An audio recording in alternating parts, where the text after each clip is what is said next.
इस पापन को आज सजा देंगे मिलकर हम सारे।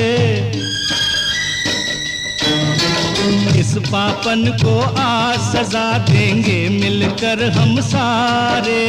लेकिन जो पापी न हो वो पहला पत्थर मारे। वो पहले अपना मन साफ करो रे, फिर औरों का इंसाफ करो।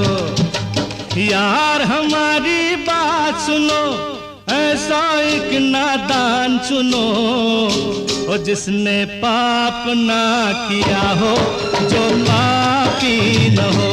जिसने पाप ना किया हो, जो पाप